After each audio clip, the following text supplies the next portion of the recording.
മസാല ശരിക്കും പിടിച്ചിട്ടുള്ള ഈ ഒരു ബീഫ് ബോട്ടി ഉണ്ടല്ലോ, അതിൻ്റെ ഈ ഒരു വരട്ടിൻ്റെ സ്പെഷ്യൽ എന്താണെന്നറിയോ, സീക്രട്ട് എന്താണെന്നറിയോ? വേറൊന്നുമല്ല കേട്ടോ, ഈ ഒരു വരട്ട് മസാലയാണ് മോംസ് ഡൈൻ ബൈ അബ്ബ ലവ് ആൻഡ് കുക്കിംഗ് സ്റ്റോറീസിൻ്റെ വരട്ട് മസാല. അപ്പോൾ അതിൻ്റെ കൂടെ കുറച്ച് കുരുമുളകും ആവശ്യത്തിനുള്ള ഉപ്പ് ഇട്ട് കൊടുക്കുന്നുണ്ട്.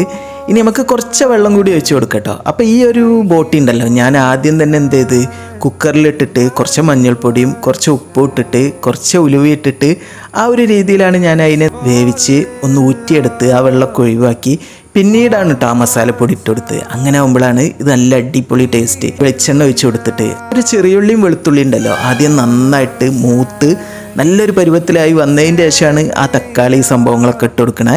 ബോട്ടി വേവിച്ചിട്ടുണ്ടല്ലോ അതും കൂടി ഇട്ടുകൊടുത്ത് അടിപൊളിയായിട്ട് ഇതിങ്ങനെ പതുക്കെ ഇങ്ങനെ വേവിച്ചെടുക്കുക കേട്ടോ. നല്ല ഗ്രേവി വേണമെന്നുണ്ടെങ്കിൽ ആ ഒരു രീതിയിൽ ഉണ്ടാക്കിക്കോളി. ഞാനിതിങ്ങനെ ഫ്രൈ ആക്കിയ പോലെയാണ് ഉണ്ടാക്കുന്നത് കേട്ടോ.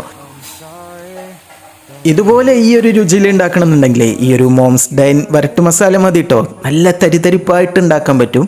അപ്പം വൈകാതെ ഞാൻ നിങ്ങൾക്കായിട്ട് ഇത് ഇൻട്രൊഡ്യൂസ് ചെയ്യും. എൻ്റെ ഈ ഒരു മോംസ് ഡൈൻ ചാനൽ ഫോളോ ചെയ്ത് വെച്ചോളി. Okay, by.